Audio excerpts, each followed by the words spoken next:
Hello, what's going on, everyone? Happy, Friday? Yep, happy Friday. I hope everybody had a great week. This is Camille Prosperity out of Savannah, Georgia.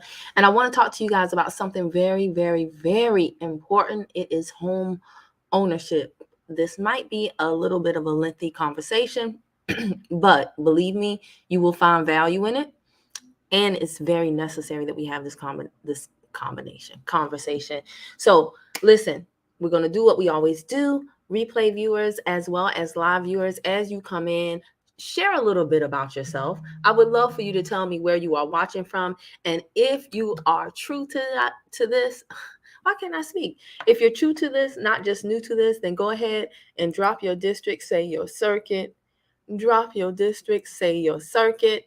And yeah, let's go ahead and get this party started. We are going to begin. Before I get into the meat of and potatoes, I know there's going to be quite a bit of lag as usual. So just to like warm us up, what I really wanted to do to start off this broadcast, guys, is share with you a what you call it, a viewer shout out.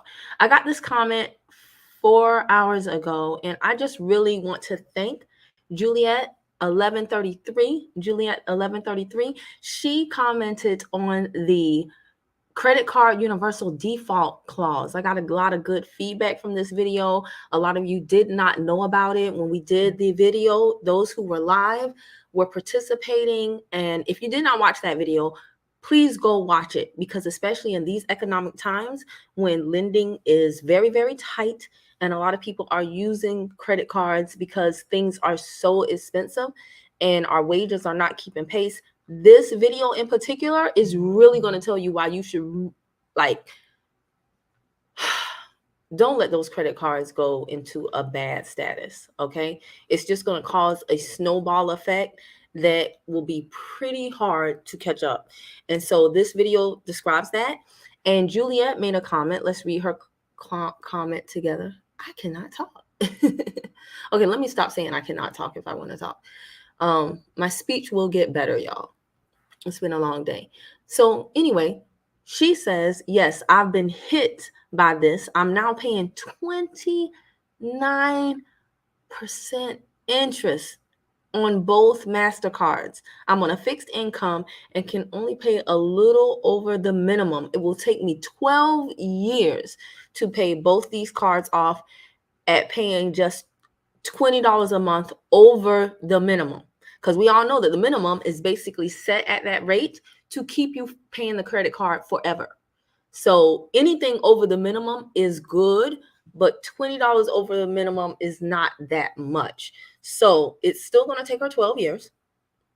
She says her monthly average interest rate is $100 per card, meaning every single month she's paying $200 a month in just interest. Keep in mind, she says she's on a what? Fixed income. Now, here's the whole thing about a fixed income. Most of us are on a fixed income. No, most of us are on a fixed income, regardless of whether you. Now, I know what she means when she says this, but do you know how many people actually have a job, a quote unquote good job, and they're on a fixed income? To me, you're on a fixed income if your income is all that you have. If you don't have some type of business, side hustle, hobby that you can monetize, you're on a fixed income, because whatever your paycheck is, no matter the amount, that's all you got. So it is only those who bake brownies on the weekend, or maybe they got a knack for home organizing. Maybe they're on Fiverr. Maybe they're doing gig work. Maybe they're acting as a virtual assistant. Shoot, maybe they're babysitting on the weekends. Those people are not on a fixed income as far as I'm concerned, because they have little things that they can do to bring some extra income on. So don't get it twisted. Don't look at somebody who's on a fixed income and think that you're any different than them if you do not have an additional way to get money. So I, of course, told her, I'm sorry to hear this. And she said, thank you. This is how I learned. Knowledge is power. Knowledge is power. I like the phrase knowledge activated. Knowledge plus action is power. But I know what Juliet is saying here. She said, I'm studying up now, though, so something good is coming from it. I loved that last statement. I wanted to highlight this comment for two reasons. Number one, most people watch, but they say nothing. They don't participate at all. And she was very vulnerable in this comment, putting herself out there. And in this day and age where everything is so shiny and everybody's perpetrating on social media, you very rarely find people who are honest and vulnerable and transparent, even with the ugly truth. So I appreciated the comment for this, because I'm sure there's somebody else who's going to read her comment and be like, oh my gosh, me too. And so Juliet just helped a lot of people. And the other reason why I love this comment is because of the second part. This trips me out. Damn shame. That's right, B West West.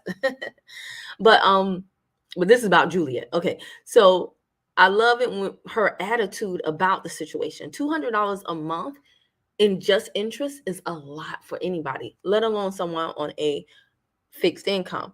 But she's not down and out about it. She's on this channel learning, and she's constantly studying. And as she says here, when she could just be on the shade room being entertained, trying to forget about her situation. So again, thank you so much, Julia 1133. Really appreciate your comment, guys. If you're watching, definitely participate in the, in the broadcast, share your stories, all of that good stuff.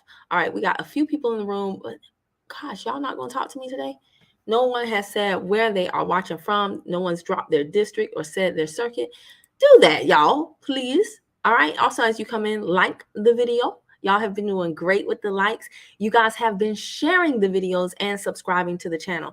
So keep that up, because we've really got to free ourselves with knowledge. And if you share this video with a friend, who knows, maybe y'all can become study buddies, accountability partners, and really go so much further faster. So we're going to get into this discussion about home ownership. Where did this come from? It came from the fact that a lot is going on right now with the mortgage, with the real estate industry. And in the midst of all the mess, there's a young lady, a dear friend of mine. Her name is Nurse MJ. Meredith Brown. She is in my free group, Learn to Use, Not Abuse Credit. She participates in that group. And a few months ago, she talked about her home buyer journey, steps to the pre-approval process. And she shared a lot of good information in there, almost a 20-minute video she shared. So if you're not a part of that group, you can go on over to Hello Camille. It's in the description box, and you can click Credit Crushers, and then the link to the free Facebook group will be there in that listing. And you can join the free Facebook group, and you can listen to what she shared. Now, Nurse MJ has been with me for quite some time on her credit journey. She's one of the people that I recommended the self-builder loan to. As you can see, it raised her score about 161 points, because she was teachable and she was coachable. And it's not just getting the self card, but it's also doing things in a certain order that I talk to people about when we're discussing their credit goals and where they are right now with their credit. I have a very personalized, customized approach to how you attack knocking off the bad stuff and then rebuilding your credit. There is a strategy to it. So as you can see, she's been following for some time. She always shouts me out. Thank you, Camille Prosperity. And she shouts me out on the regular. So I am so happy to tell you that Nurse MJ recently closed on her home. And I was one of the first people she called before she posted it on social media. And she told me, and I was just beyond ecstatic for her. She's a great person, a really great person, hard worker, and she and her family deserve this. So she closed on her home, and she was like, Kim, thank you so much for everything that you shared regarding the credit stuff, because it just made sense. It helped out with me getting approved, and this just made my heart sing. So how did she do it, and will you be able to do it? Well, how she did it is all by you going through the videos in my channel, okay? This credit game is not funny, and you really got to learn the rules to play to win. What you think is the process may not be. What you think is good might be bad, and what you think is bad might be good. Okay. And I discuss this over and over in my videos. Some people say my videos are too long, but I do use a lot of stories, analogies, and things of that nature so that hopefully it really, really sticks to you so that you are like, oh, I get it. Because oftentimes we haven't had anybody to teach us this stuff and to show us. And many of us, way too many of us, are learning the hard way by having things go wrong and then having our credit shot and being completely out of the credit game for years, being cash only. And some people are not even on the banking system even, okay? Because they bounce checks and different things. So this is a huge, huge problem that we have got to combat. And we can do it together, guys, all right? So check out Nurse MJ, and let's get to something else. I'm going to share this tab. There's an interesting article that I've shared with you guys. First of all, I want you to drop, regardless of whether you're a replay viewer or a live viewer, drop down below. Are you interested in home ownership? When are you trying to buy a home? I would like to know the month and the year. When are you trying to buy a home if you do not already have one? Okay. And we are going to look at this article, which says, how much house can I afford if I make $50,000 a year? Now, first things first, I will tell y'all this.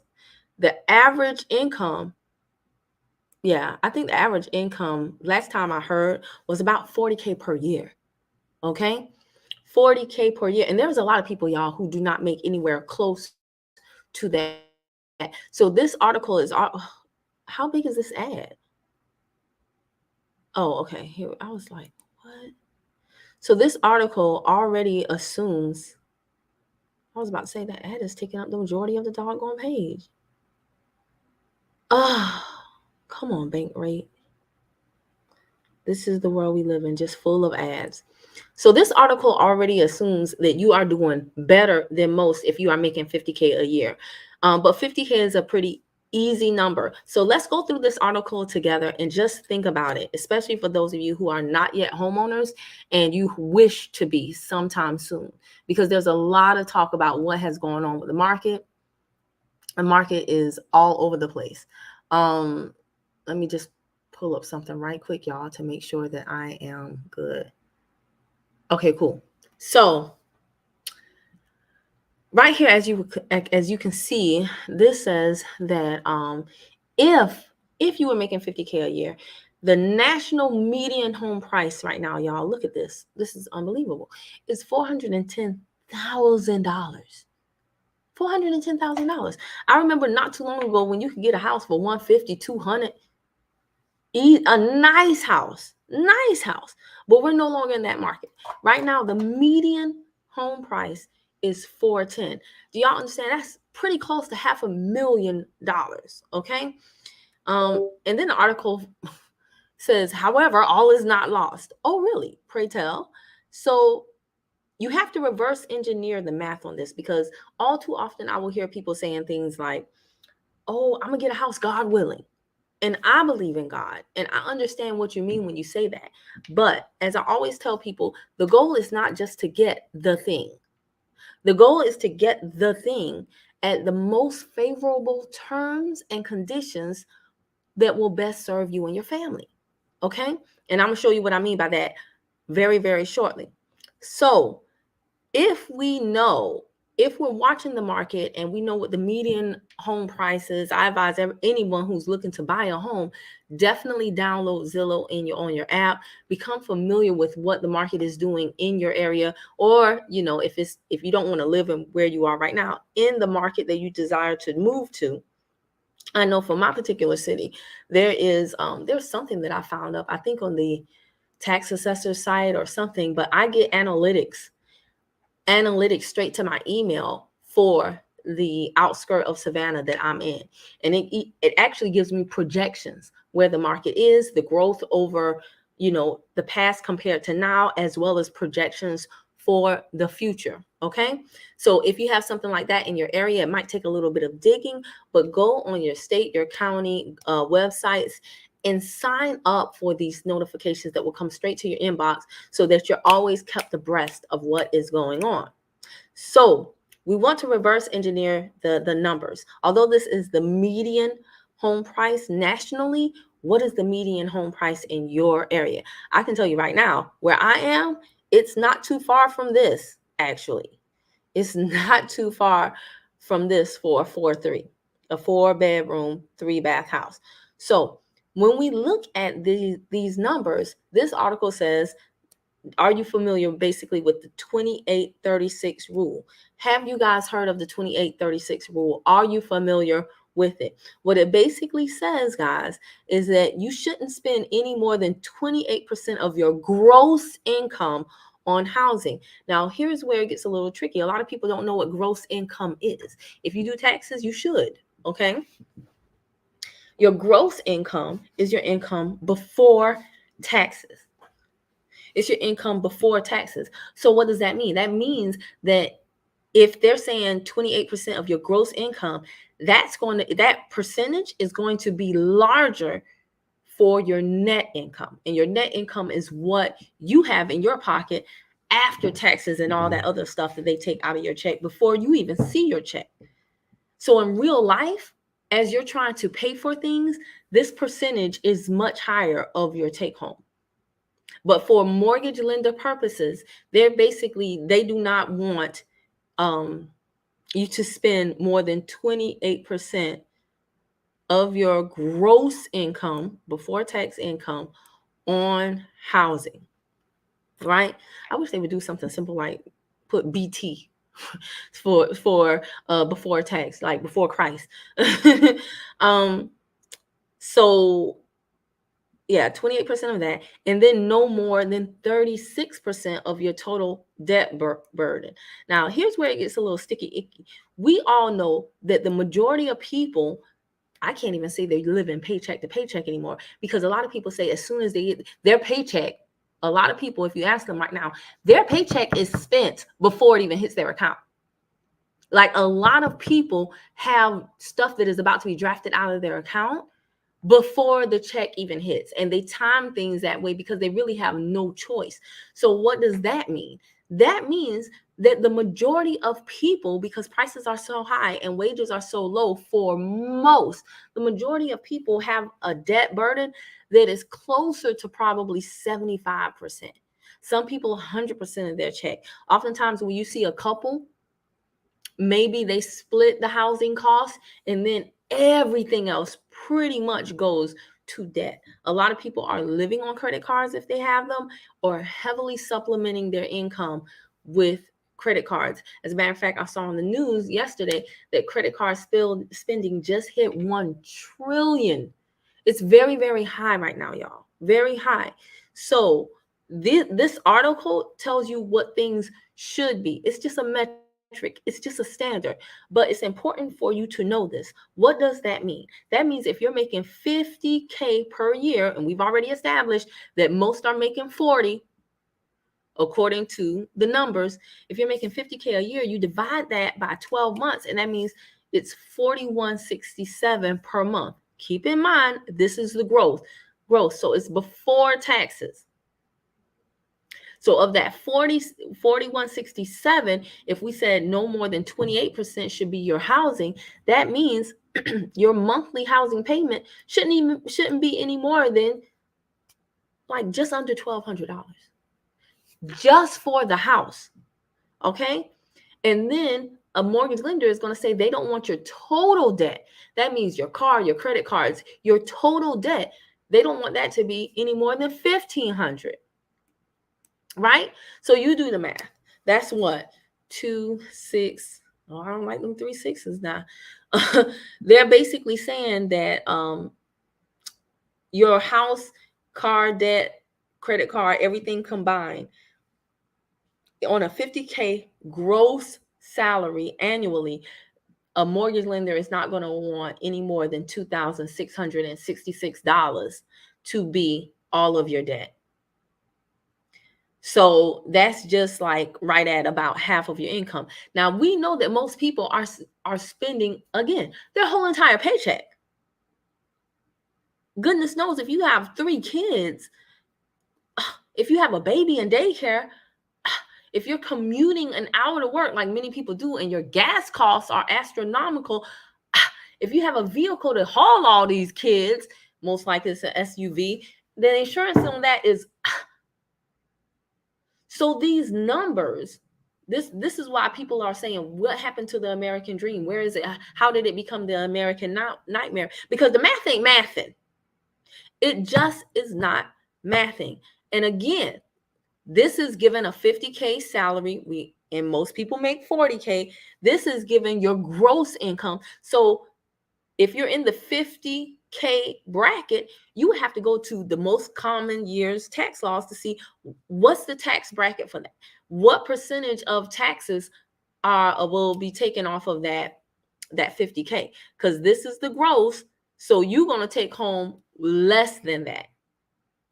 And you're still supposed to meet these obligations. And we know that for most people, those obligations are much, much higher. These percentages are much, much higher. You got people out here nowadays, and housing is taking up 50, 70, 75%, like a large portion of their family. I mean, not their family, their finances.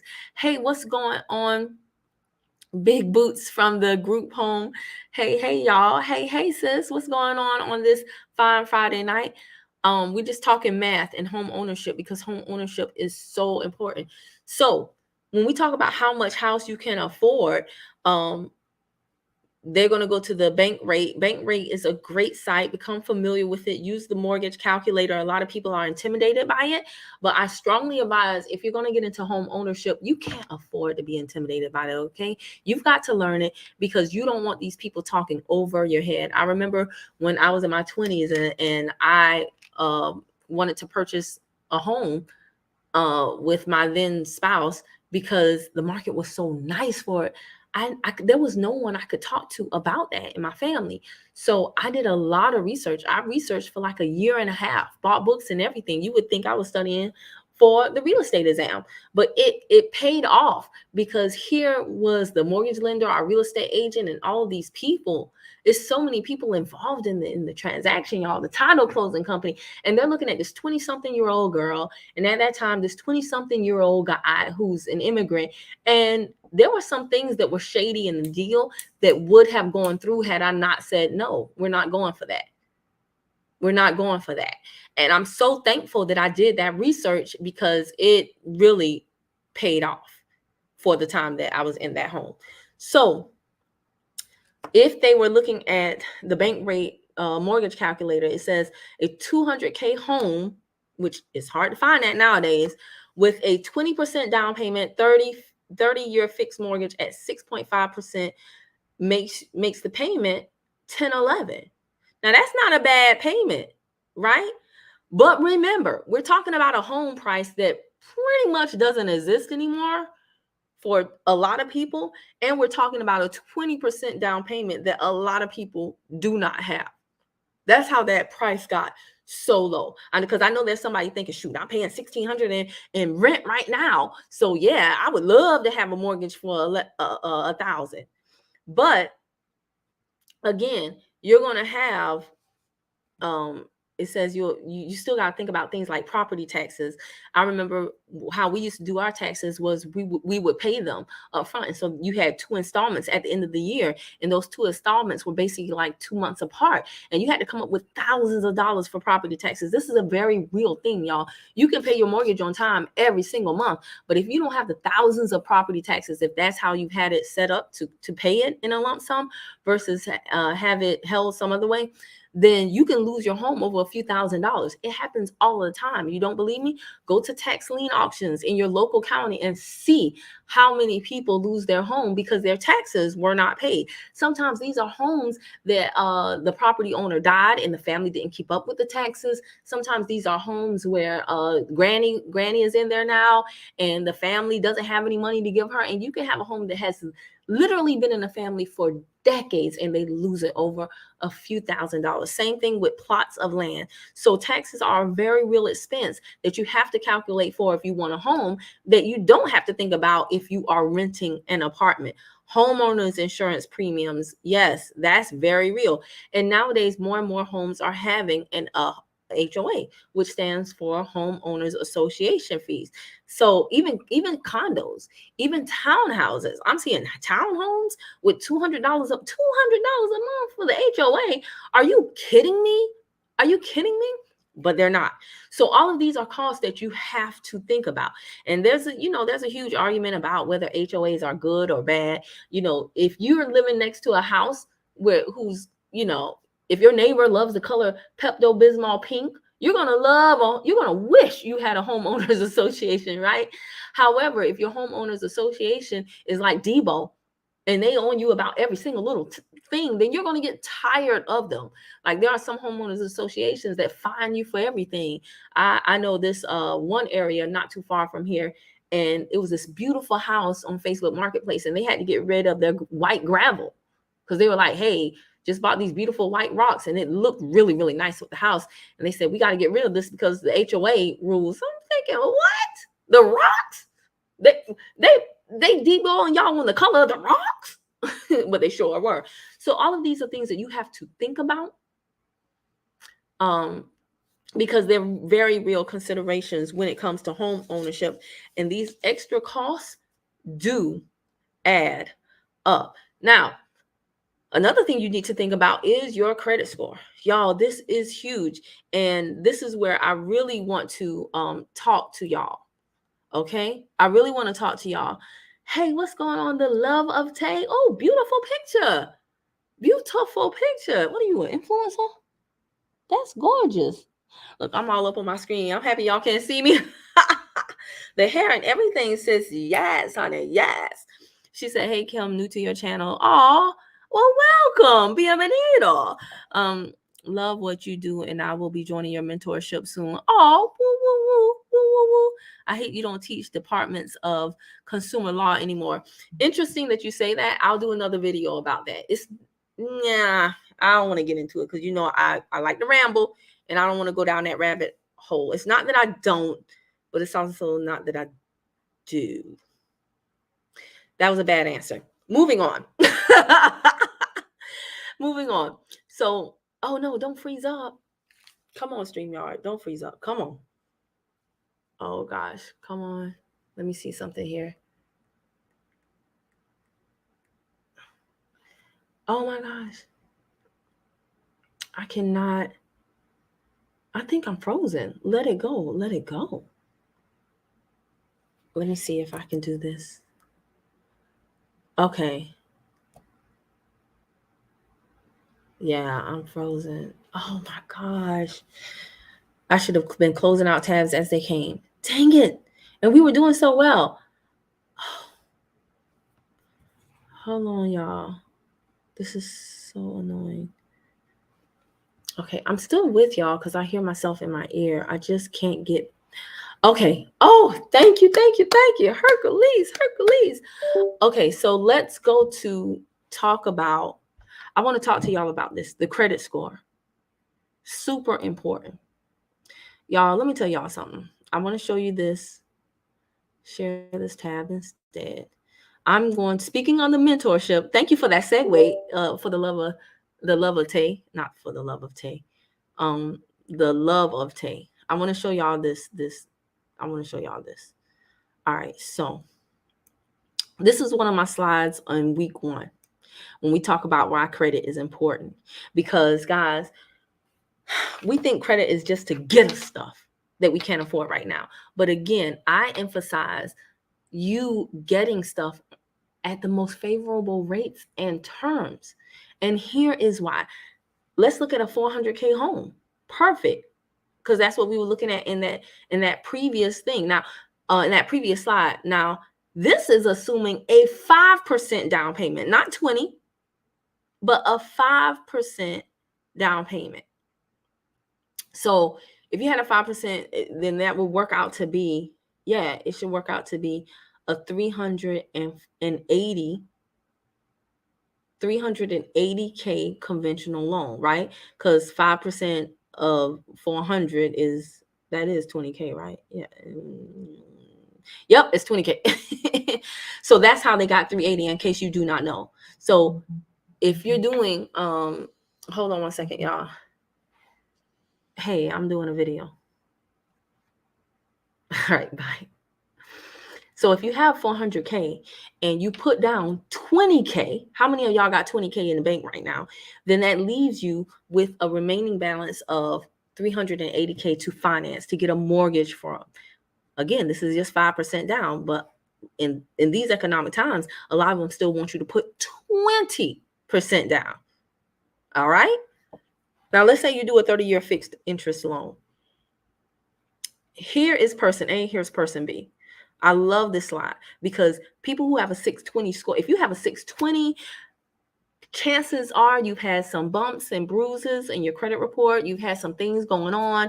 And this is the person who's like, if it's for me, it's going to be for me. God got me. I'm God's girl. You can't mess with me. Jesus is my boyfriend. This is that person. This reminds me of that person. Because they're not doing so bad, but they're also not doing so good. And they've just kind of thrown their hands up in the air and said, if they're going for a home mortgage at 620, they're just kind of like, if it's meant for me to have it, I'm going to get approved. And if it's not, then I'll be disapproved. So that's their sentiment. Instead of them trying to increase their score to 720, they are happy when they get approved at 620. Now, you might say, well, Kim, shouldn't they be? They're still in the home regardless. Yes, they are still in the home regardless. And you might say, well, they can refinance later on. Chances are they probably won't. Refinancing is a tedious process and your credit will have to be better. A lot of times, I'm just going to be honest with you. A lot of times when people get into a home, the first thing they want to do is decorate it, furnish it, do all of these things that get them deeper in debt. They get a new house. They want to get a new car to go with it. So the probability of someone who was not, and I'm just going to be very blunt with you, but the probability of someone who was not responsible enough to get their credit score up high enough before they got their house, getting this credit score up high enough to get a refinance pretty soon, is kind of sort of slim to none. We're just dealing in probabilities here, okay? Statistics wasn't my strongest suit, but I'm telling you, statistically, they ain't gonna do it. Now, for this example, the person with a 720, keep in mind, this is a 100-point difference. The person with a 720, the person with a 620, this person qualified for this loan. All this top part is going to stay the same. The only thing that's different is the individual buying the house. So the 720 got the rate at 3.75. The 620 got it at 4.625. Now, does that seem like a big difference? No, it's not even 2 full points. That's no problem. Here is the thing, y'all. It's no problem if you are financing up a pair of Nike shoes. It's no problem if you were financing a couch. Low, but when you're talking about hundreds of thousands of dollars, oh baby, it's a problem. It's a big problem. And here's how that extrapolates out with dollars and cents, okay? Because a lot of times we don't understand percentages, but here's what the dollar bills look like, y'all. For the 720 person, the principal and interest payment, the payment per month is going to be just under $1,800. For the 620 person, it's just under $2,000. Now, that's not a whole lot of money for a 400K house, right? Right. But I'm telling y'all right now that, again, every dollar counts. Every penny counts. Okay. This differential right here, this, you see this difference right here? You see this difference right here, son? What if you were following Wall Street Trapper or Terry Gioma and taking if you didn't buy the house here, instead you bought it here, and instead of paying this much per month, you paid that much per month, and then you took the difference between these two and following Wall Street Trapper and Terry Gioma, you invested it in a brokerage account every single month. You were putting that difference in there, and you grew in 3 years. You knew how to make that money, have some money babies out of the stock market, right? Like Wall Street Trapper say, don't get it out the mud, get it out the market. That's where your reparations are, in the market. Then that's a huge difference maker. The more money we have got to start investing and thinking about where can we cut cost so that we can invest, not buy stuff, but invest so that our investments, our money can have money babies, and then we can buy stuff with the money babies, right? It's not about making money. It's about making money multiply. So don't look at this and say $400K house, and it's what, less than $200 difference, whatever. That's not bad. It's also not good. How about that? It's also not good. So let's look at the total interest paid. Isn't this interesting? The person with the better credit is going to pay a little bit more than $250,000. And the person with the worst credit is going to pay over $300,000.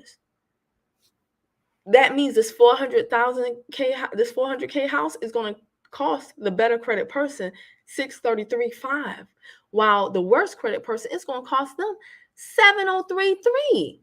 Are y'all seeing this? This is why I cringe when people with bad credit be like, I got it. Look at God.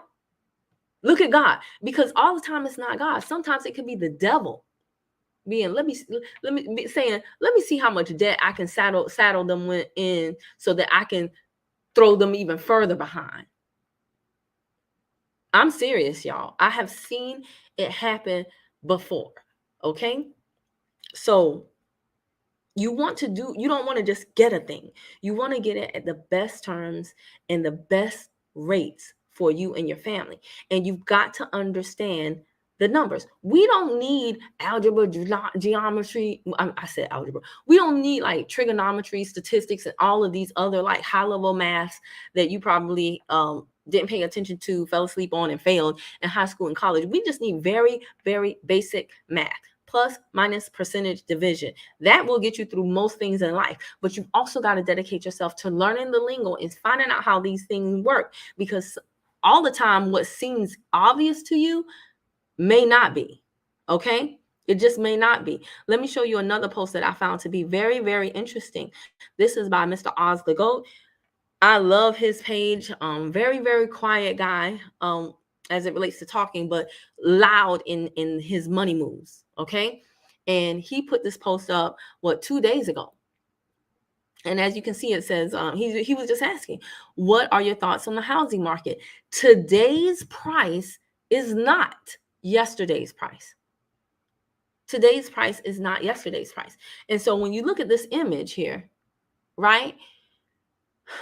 When you look at this image here, you have the same exact house, 2 years difference. And he says, housing market explained. Now, I didn't really check to see if everything on here was 100% accurate, but I want you to just stick with me on what he's basically trying to say here.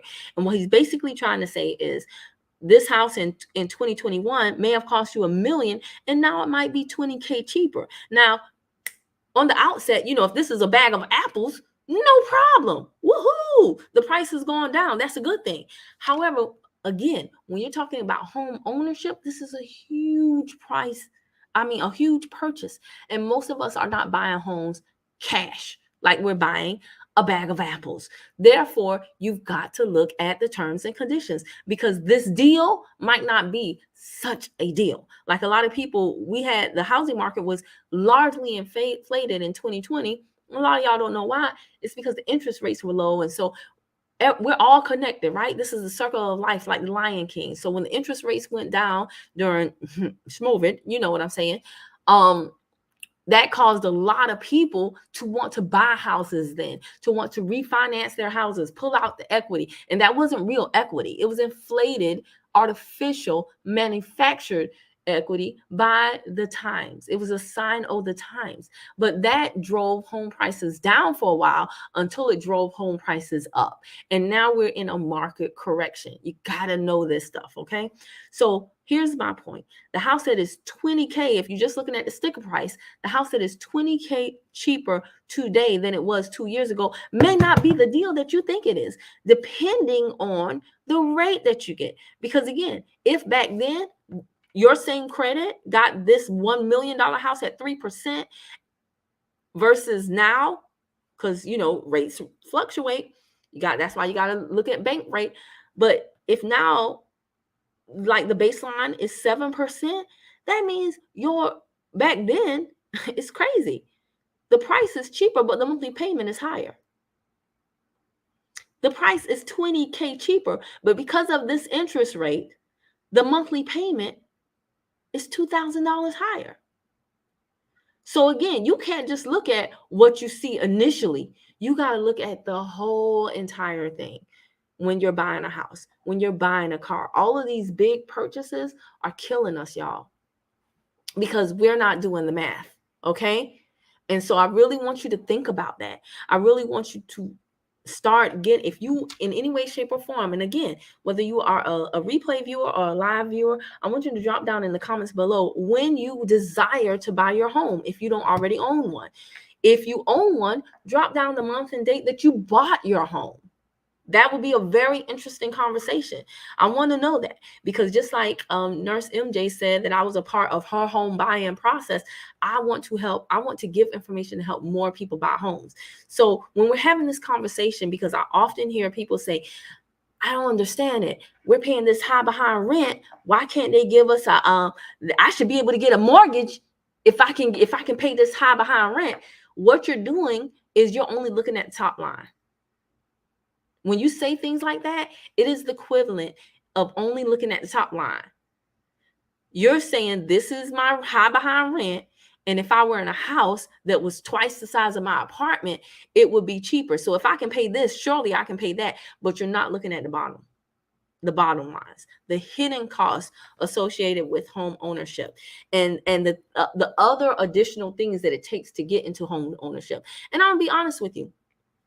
On the surface, you are correct. It is a shame that people are out here paying. I actually went to an apartment up the street that they're still building. They're not going to be done building a lot of stuff until a month from now, but they started letting some people in the first few buildings. And I just went there being nosy and checking out stuff. And a 2-bedroom over there is $2,000. A 2-bedroom is $2,000. Do you know how many people I know that are in houses that don't pay anywhere near $2,000 a month? So on the outset, yes, you are right. If you're paying $2,000 for a small apartment, you should definitely be able to get a home. But I'm going to tell y'all something. And this is just the truth.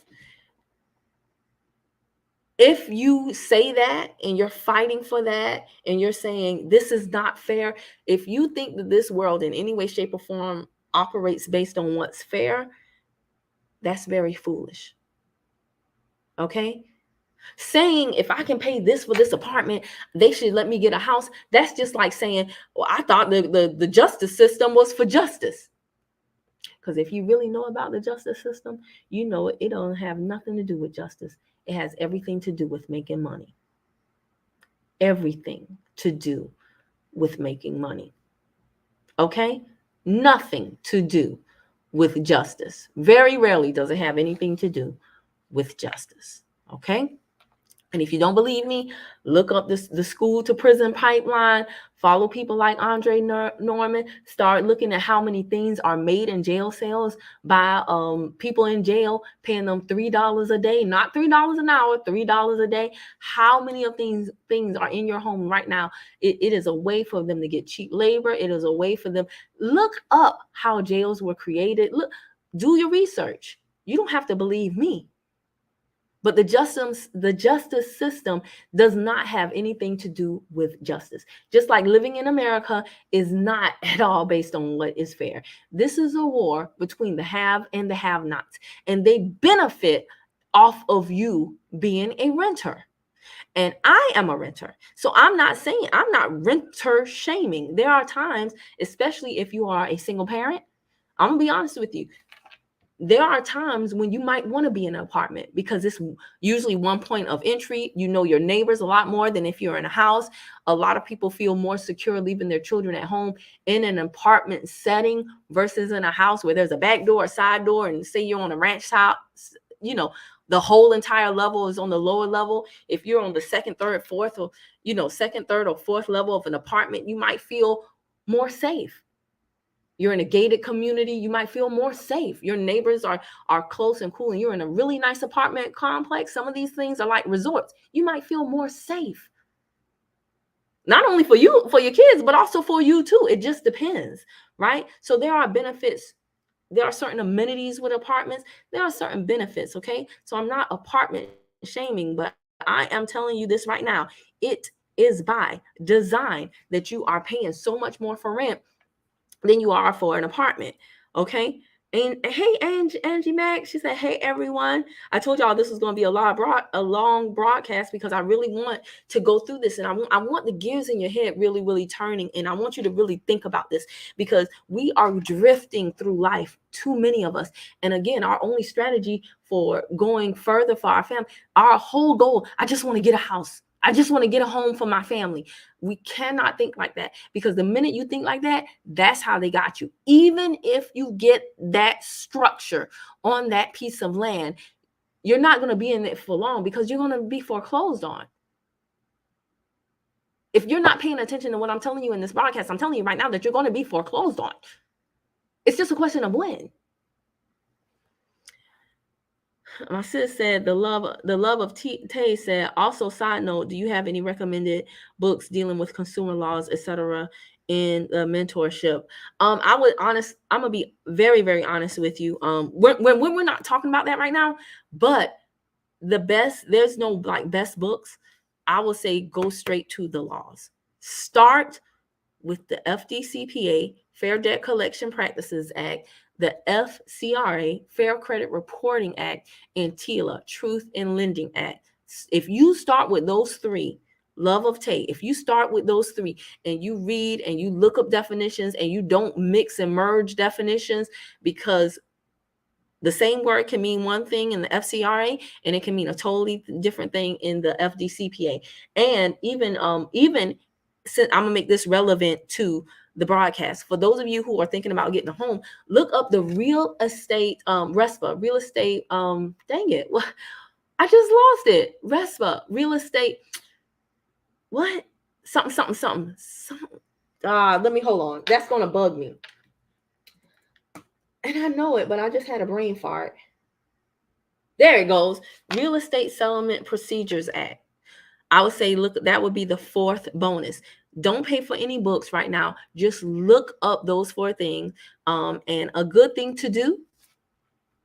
Let me show you a good thing to do. Let me go to I see whoever's giving hearts. Thank you. I appreciate that. Let me go to this file right here.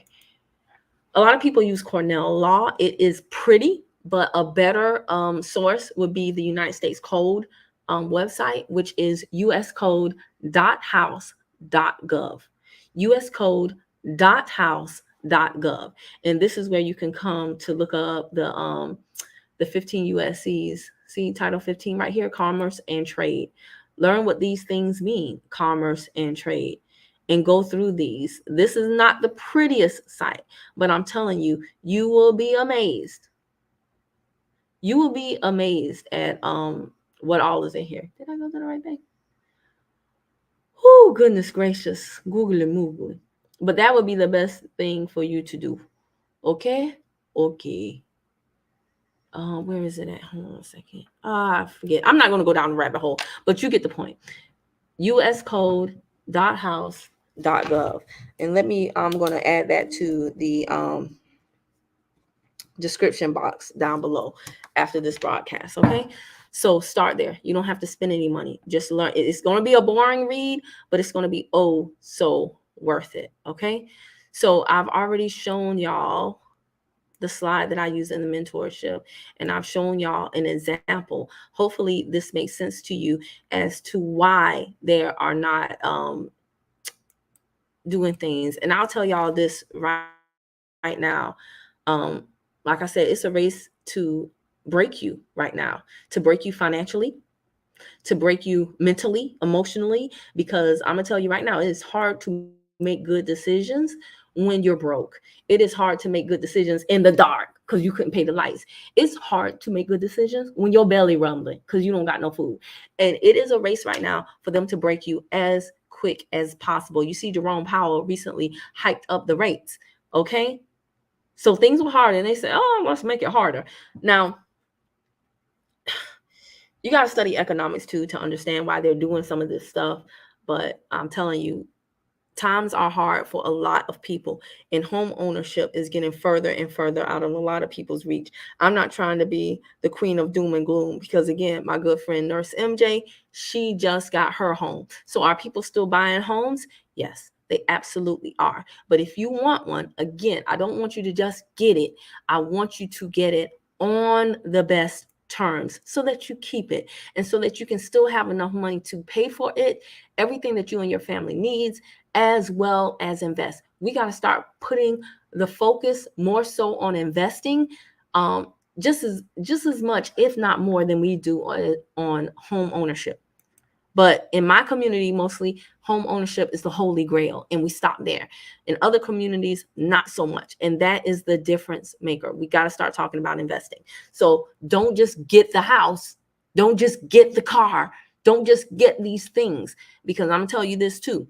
One of the many tricks of the enemy is to divide a loving home is through finances. So you don't want to be in that house like the dang on War of the Roses. Y'all remember that movie? That's one of my favorite movies. And I've been in that situation before. And I'm telling you right now, it is no fun. I remember when I used to be happy to come home. And then I remember when things changed and I used to come home and the garage will open and I would see his car there and be like, let me circle the block. It's a horrible feeling. It is a horrible feeling. And I don't want that feeling for any one of you, not because of finances. You're going to have enough problems in your relationship. Let's not let money be one of them. Okay. She said, thank you. Sorry for the question, but you can continue on with the teaching. Well, thank you for your permission. No, I'm just playing, Tay. No. Don't be sorry at all. I know it's hard to catch me live. And when you do, it is great because you get the answer right then and there. I'm actually happy that you asked that question because people do need to know about RESPA. And this is important. Let me tell y'all a real quick story about RESPA. So I know of a man who had his home foreclosed on. And do you know that he found out the foreclosure was illegal? You know why? Because once they lost the house and he had to move back in with his family to his in-laws' house, he started reading, y'all. He started reading. And do you know what he found in RESPA? He found at that time, there was a stipulation in there, and basically it was supposed to be disclosed to him that his real estate agent was married to the developer of the house that he bought. Okay? It was supposed to be disclosed to him, but it was not. And guess what? Because it was, and that was per RESPA at that time. I ain't took a look at RESPA in a while. I'm not trying to buy no home and I have no need for it. But I want to stipulate to y'all how important this is. Because he read that, he was able to get the foreclosure reversed, get it completely off of his credit report. And in that case, now I'm not sure if he got any money for them violating RESPA. I'm not sure what the violation, the monetary, what do they call it? Pecuniary. I'm not sure what the damages were per a violation, but you have a choice. If you find something like that, and if there is a stipulation that you can get money for the violation, you can either pursue that or not. Some people just opt to have it taken off of their report so that their credit can go up and they can go on about their business. Some people don't want to go through the courts. Other people like, run me my money, right? But that's how important these laws are, because you want to make sure that, and again, your rights are only as good as your knowledge about them and your willingness to pursue them. Your rights are only as good as your knowledge about them and your willingness to enforce them. Okay? Because had he not known about that, that foreclosure would have stayed on his credit report, right? So I'm happy that you brought that up, Love of Tay, because this is stuff that you guys need to know. And there's a reason why that stipulation is on there. You need to know that your real estate agent is selling you the house and telling you this stuff because it's the truth, not because they're trying to get two checks in one household, right? If I'm married to the developer of the house that I'm trying to sell you, then if I make the sale, not only do I get commission for it, but also my man is going to have the funds released for the development, right? I'm getting two checks for one transaction. That is not illegal as long as the buyer is aware of that. This is the reason why if you're on YouTube and you're saying, hey, here's my link for the microphone that I use or the whatever. This is the reason why you have to say this is an affiliate link. I get paid for that. You have to disclose that there's a back-end benefit to you if the person goes through with that transaction so that they know. And some people will hold that against you. They will think, oh, you're biased because you're getting there's a back-end benefit. So that's why RESPA stipulated that. And again, I'm happy you brought it up. We go through things this is not the place to come if you're used to TikToks and 1-minute videos and people pointing up, smiling, going, I don't do that. We go through things with a fine-tooth comb over here. So I'm happy you brought it up. That's a good point. Y'all check out RESPA. Now, let me tell y'all something. All of this stuff is by design. They want to keep you renting. Because of everything that I just said, this has nothing to do with fairness and everything to do with breaking you financially, keeping you, they don't want apartments on the market being empty. If you look at what has happened with the real estate lately, a lot of these corporations are buying up residential homes. So much so that there's a low inventory for regular schmegular folk like me and you to buy homes, right? And they always been doing apartments. Apartments are going up like crazy. I just told you they're building up the street from me. So when they build these things, they got to keep them filled. And it is better to keep America, the average worker, paying $2K in apartment costs, not building equity, not having options to refi. You know, it's much easier to get somebody evicted than it is to get them foreclosed, right?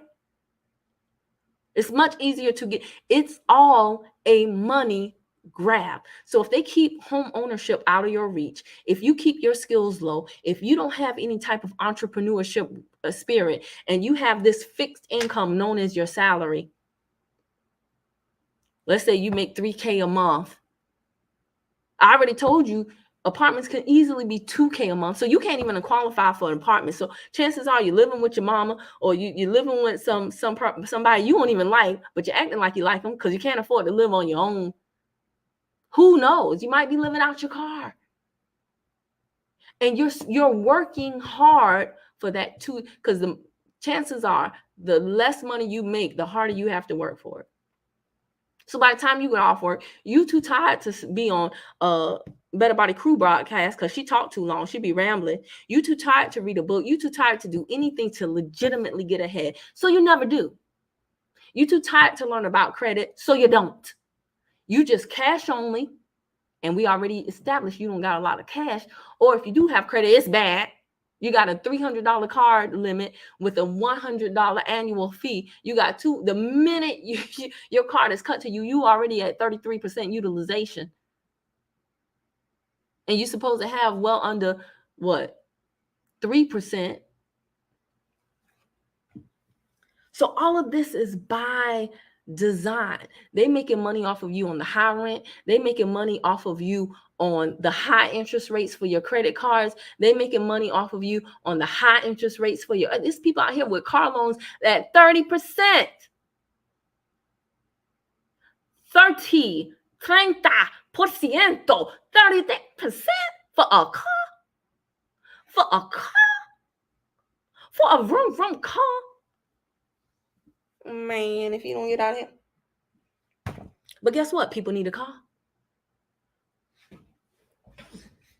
If you got somebody who's paying these crazy, outrageous rates to go back and forth to Uber, they like, you know what? Just give me the car at 30. Give me the car at whatever. Y'all know I used to work at a car dealership. And one of the things that they told us was to keep the focus on the monthly payment, not the total car price. Catch that, T. Keep the focus on the car, the monthly car payment, not the sticker price of the car. Right now, for those of you who are on live, y'all participate with me. Don't leave me hanging, okay? Don't make me feel alone. Do y'all know what's the longest car term that you can get? What is the longest term you can get on a car note? This is let's do, every broadcast I want to start having quizzes because I want to know what y'all know, and I want to teach y'all some stuff for real, for real. What is the longest term? What's the most amount of months that you can finance a car? I want to know, do you know? I want to know, do you know? Right? So drop it down below. I like this answer. Lovely T. I'm sorry. I watched Lovely T. So I just watched her today. But Love of Tay, first of all, thank you for participating. She said 20 years. You know what? That's not the answer, but there's no doubt in my mind. It could be very well soon. It could be very well soon, y'all. And I'm telling you right now, she said 30 months and it's okay. You know what? That's not the answer either. I'm going to show y'all the answer because this is wild to me. We're talking about a car. A car? I worked at that car dealership for all of 2 months, y'all. I made more friends than I made sales. Selling cars is hard, though. It's really, really hard. Well, it was hard for me because you got to be there all day, and I like talking to people. She said 10 years. Pretty close. So look at this. Look at this. What's the longest term I can get a car loan? Look at this mess, y'all. A car. Now, keep in mind, you can buy a car outright, cash, for a few $1,000s and not have no car note. Now, it won't be the prettiest. It won't be the sexiest. However, in these economic times, you might come up on a deal. You just might come up on a deal. What's going on? Unspoken word. We got unspoken word in the building. They also said 10 years. Pretty close, though.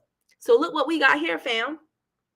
Most auto loans are available in 12-month increments. You can typically find lenders offering loan terms that are 24, 36, 48, 60, 72, and 84 months long. Did y'all know this? Do y'all know 84 months is 7 years? Do y'all hear me? 84 months is 7 years. Most people don't even stay in a car that long. This is how you find people with cars that are upside down, and they just keep rolling and wrapping the amount that they owe from the last car into the new car. And it is a snowball effect. Yeah, I'm going to trade in this car. I promise y'all, I want y'all to get this. I do not want anybody who's tuned into me to make these mistakes, because what I'm trying to tell you is how they get us. If they got you in an apartment paying $2K, and most people nowadays don't even want to be with nobody. I like my peace. I like my peace. Y'all, there are good women out there. There are good men out there too. Are they hard to find? Yes. Is it worth it? Yes, yes, and yes. And being single is expensive. Everything on you. Everything is on you. So you find the right person, you get those costs down, you work together. His strengths are your weaknesses and vice versa. And y'all help each other, and y'all build together, and y'all save money together, and y'all cut these costs, and y'all plan, and y'all learn together. I am telling you, it is a game changer. Game changer. Other communities understand this. That is why I hate these stupid behind debates. Who's right, the man or the woman? Mostly when you see those stupid things as Black people. I do not participate in them. I will not be a part of any male bashing, because it does not contribute to the solution. It only serves to further divide us, which is a part of their plan. Divide and conquer. You are weaker financially by yourself. Because I make good money. Okay, but ma'am, if you have to pay for every single thing, why not save more of that money? I'm going off on a tangent, but I'm telling y'all right now, there were a lot of things I said in my 20s that I do not think now in my 40s. If you make good money, but then you got to pay the movers to come and move because you ain't got no man. You got to pay this person to come and fix that because you ain't got no man. You got to go to rent a husband because you ain't got no man. And you got to pay somebody for every single cotton picking thing. The older you get, the more your knees buckle, the more your ankles swell, the more you can't do that stuff. I can do anything a man can do. Bull crap. And I'm telling you, the right man, even if he can cook and even if he can clean, he will appreciate a woman's touch. So I'm telling y'all, this is by design. And if you sit up here and say, it's not right, I'm paying all this high rent and they won't give me a mortgage. No, it's not right. But it's on purpose. Is this making sense to y'all? And think about what I just told you. If you're not paying attention to your credit, you're not learning how the credit game works because it's not the way you think. The average person thinks if I get a loan and I pay it off early, that's good. Maybe, maybe not. It depends on the total build out of your credit file. You might have just cut your history. You might have just cut your mix. And if you don't know what I'm saying, that's my point. You should. Y'all should see me in here. I'm cracking up. That's why I can't be having my camera on because y'all be like, this fool is losing it. If you think the audio or something, I can't let y'all see me going off like this. But anyway, think about the total picture. If you're paying $2,000 for rent and you got a car at 84 months at 30% interest, chances are, I'm telling you, chances are, you tell me one of your bills and I can pretty much guess all the rest. You tell me one of your bills and I can pretty much guess all the rest. Because I'm telling you right now, the person that is paying $2,000 a month in rent, got a car on 84 months at 30-something% interest, heck, 20% interest, they probably don't have but one bank. It's probably not a credit union. They probably don't have any credit cards. If they do, they're maxed out or close to maxed out. They don't have a plan to get out of debt. They probably don't have no business. They probably don't have no legitimate side hustle. And it is a recipe for disaster. And they probably got some kids who see this mess. And those kids are probably going to duplicate it. And this is how the cycle continues. So is it fair? No. But it's also by design. You mark my words. Because I already said this person is probably making $40,000 a month. So what they're doing now is pushing us back to have multi-generational houses. Yeah. People are having to move back in with their mama, and their mama is probably living with the grandparents, whether they have to care for the grandparents or mama can't afford to live on her own either. So they're packing more people up. And trust me, there are some communities that do multi-generational housing, but it is so that they can save, they can invest. Their family is operating as a business unit. So they are doing that for financial reasons. My community often is doing that for survival reasons. Same thing, two totally different purposes. Does this make sense to y'all? If I'm pissing you off, I'm sorry, but I'm also not. And this is why I want us to get away from doing things like being, you turn 18, you got to get up out of here. Don't do that to your kids. Well, he ain't doing nothing. Well, whose fault is that now? I'm going to do my next broadcast is going to be about a conversation that I had, because I'm telling y'all, I want to share with you guys how you can outfit your kids early on. The job market is totally different than what it used to be when we were their age. So stop all this. I was working, I had a worker's permit and I was working 2 jobs and this ain't the 90s. This ain't the 90s, boo. Okay. So I'm not going to say your kids can't get jobs, but there are some things that they need to do differently. And I want to share some ideas with you, because I shared some ideas with somebody recently and they said, you know what, you're right. I didn't even think about it like that.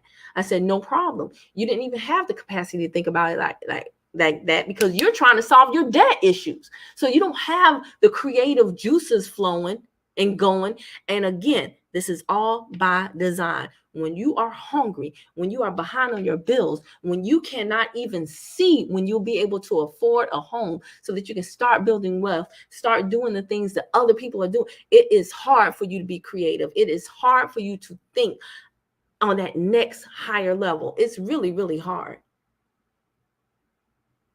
And that's by design. They don't want you to get out of that situation. They don't want you to develop new skills. They don't want you to do anything when you get off of work, but prepare to go back to work tomorrow and stay in this cycle, because somebody got to mop the floor. Somebody got to work on aisle number 6 at the Piggly Wiggly. Somebody got to bring you up at the Dollar Tree, right? So let me make sure that I cover everything I wanted to cover.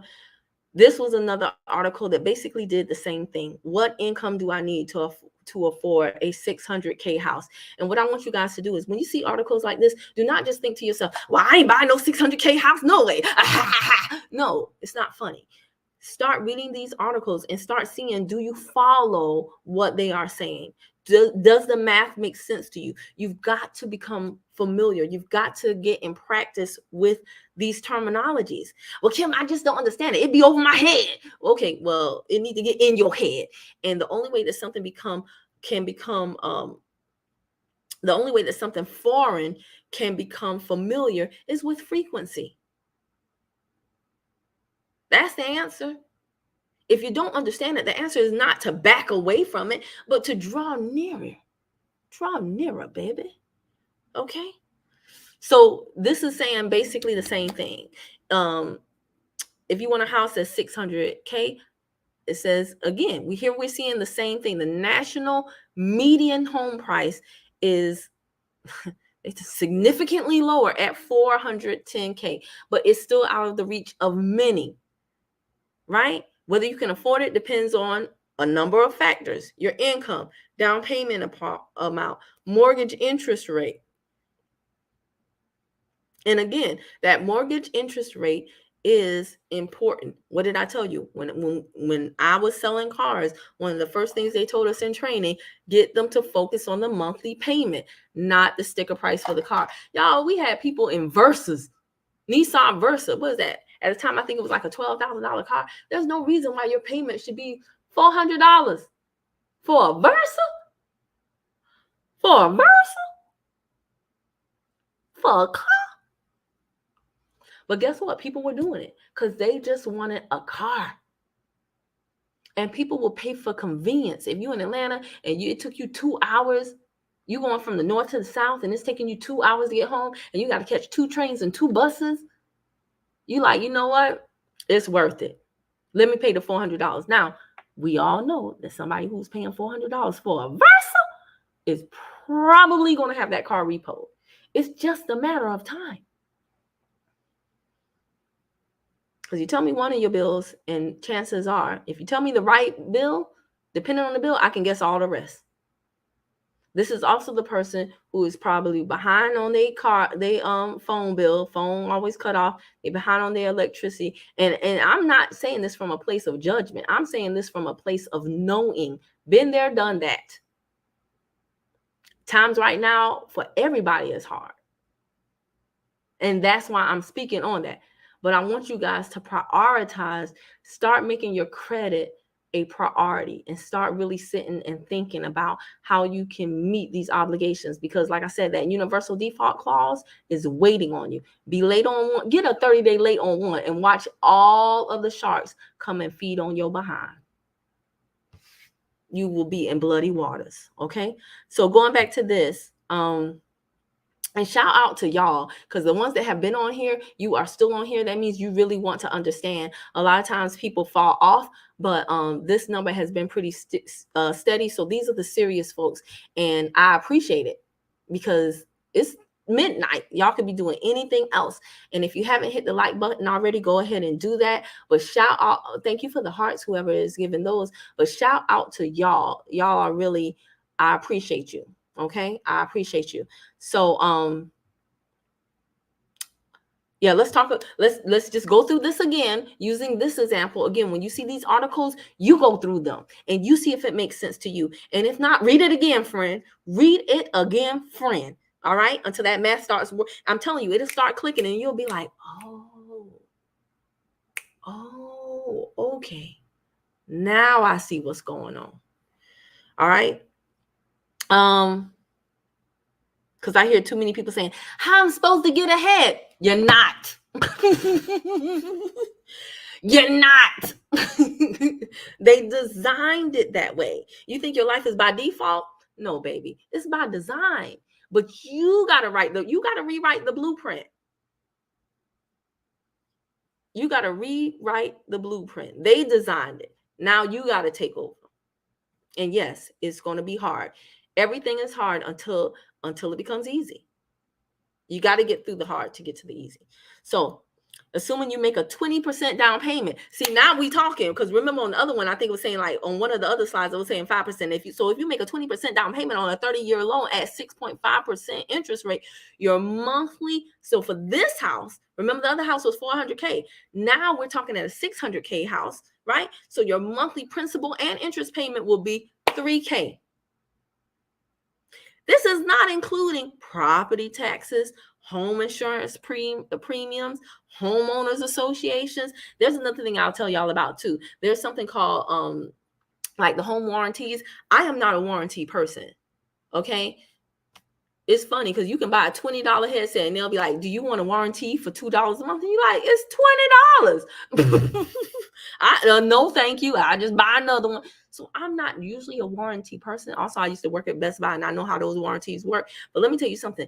When I bought my home, and what was that, 2000, I don't know, early 2000s, we got a warranty. It was American Home Shield, I think. Baby, when I say that was the best purchase, I cannot remember how much it was per year, but I'll tell you this. Out of 13 years of living in that house, I think we may have used it 5 times, but it more than paid for itself. Those 5 times, like one time, I think I don't even know, was it the boiler? Was it the heater? Something went out, and it would have been like thousands of dollars. But because we had that home warranty, it was only is it called a copay? It was just a few hundred. It was something that we were like, oh, thank goodness. And then there was another time that something else happened. So just an FYI, with every other warranty, forget about it. But with your home, get a good reputable company. And even if you do not use it a lot, when you do, baby, you're going to be so happy you had it. So happy. I will not get another home without having the home warranty. So that's another cost, right? And in this example, if you're paying $3K per month, right? And I know some people with, these Instagrammers that y'all see with these loft apartments and these high rise, that's easy. They can easily pay $5K a month and all these, I don't know where they're getting the money from, but yeah, easy. So you got $3K for a $600K house, $3K a month. That's not including all these other stuff. So, if you add on all the other stuff, it's pretty much going to come up to $37 per month. That's $44K annually. Now, keep in mind, most people make about $40K a year, and you're paying that in housing costs, okay? Per month. Uh-oh. My bad. Okay. Oh, I think my headset went out. So how much money would you need to do this? These are great exercises to do, y'all. How much money would you need to afford a house at $600K, right? So let me see here. Going back to that whole rule, 28-36 rule. You shouldn't spend any more than 28% on housing. We know most people spend more than that. No more than 30% on debt. Most people spend more than that. But if things were to work out the way they're supposed to, then you would need like basically 133. So that means per month for a mortgage underwriter, loan officer, all that good stuff, if they're going to approve you for a house where your payment would be $3,000 per month, you would need to be bringing in over $11,000 per month. So that's, more than 6 figures. So this is giving you an idea, because these housing costs right now are going up, up, up, up, up. And again, that's to keep home ownership out of this is the new redlining. This is the new way to redline. All of this stuff that they used to do to us, and back in the day, that's quote unquote illegal. They've just found a new way to do it, y'all. And you got to recognize that. You've got to recognize it. So look at your payments, learn about credit. This doesn't, I just want to make sure I cover everything. There are people moving across country, all types of things because of housing costs. There are people making decisions not to have children because everything is so expensive and they feel like they can't afford to have children anymore. Back in the day when people are like, well, my mama had 6 kids. Your mama also had a grandma that was healthy, that wasn't eating all of these. We don't even have food anymore. We have products sold in the grocery store. I went in there and saw Kit Kat cereal, and I like Kit Kat, but I'm only used to Kit Kat candy, not Kit Kat cereal. And it was next to the what? Reese's Pieces cereal. If y'all think I'm playing, look on my Facebook, look on my YouTube channel. I posted it and I said, y'all, please don't buy this for your people. So I'm telling y'all right now, don't compare yourself to your mama and your grandma, because guess what? Your mama might have had 6 kids, but she was eating real food that made her healthy, food that had her not breaking down at 30 years old, not with diabetes at 20 something years old. Your mama's mama, your granny, right?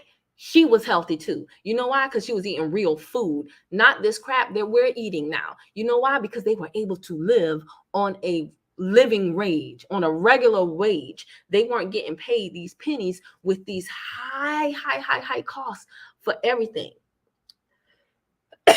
Your grandmama probably had a husband, and he probably had a pension.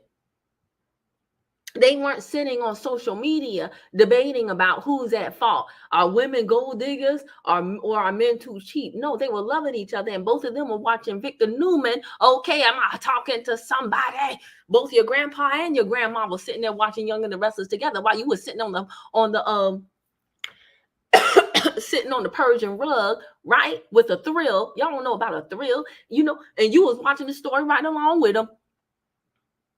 Come on, somebody. You wasn't in no game. You wasn't in no video game. You weren't in your cell phone. You was right there talking about all the Newmans too. And after that, you was watching Bold and the Beautiful. It's a different day and age is my point.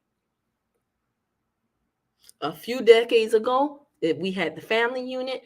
Costs were more reasonable, and everything was totally different. So I don't want y'all making yourself feel bad, saying, I don't know how my mama did it. She had a village. Things were different. Costs were different. Now things have changed. What does that mean? That means we have to change. So, we at almost an hour and a half. Thank you so much. I want to shout out again all of the people that participated. I really appreciate you. Unspoken Word, The Love of Tay. I appreciate y'all. Angie Mack. Big Boots from the group home, and also the young lady who was the viewer comment, Juliet 1133. Y'all drop down in the comments, share your experiences, whatever you are going through. You are not alone. Do not let social media mess with your head and think that everybody is rich and everybody is balling out of control. They are not. Okay? They are not. It's just that the people who are going through, nobody's posting up on their social media, lights got cut off today. They're just not. So there's this illusion that everybody's doing great, because the people who are not just gracefully bow off of the platform when they can't take everybody's success stories anymore. And a lot of those people's stuff is rented. Y'all saw Plies going off about his $1,200 phone bill. He even going through it. He said, cut the lights off. Who saw Plies? That thing was funny, but it wasn't. $1,200 phone bill is ridiculous. So again, this stuff is by design. And Billy Porter just said he has to sell his home, right? You got the writer's strike, things that he was slated to play in. That money's not coming in. And basically, Billy Porter, he ain't no extra. This is a name. This is he won some kind of award, right? This is somebody who has been on the red carpets multiple times, a pretty big celebrity. He living check to check. He living check to check. So I'm telling y'all, learn about this credit. Get your costs down as low as possible. As low. Stop stunting and flexing for the gram or whatever. Get your costs down. Learn to invest. Make your money have money babies. And then go acquire these assets at the best rates and the best terms. I appreciate y'all more than you know, more than I can show. Drop your comments down below. I didn't mean for that to rhyme. It just did. And I'll talk to y'all later. Bye.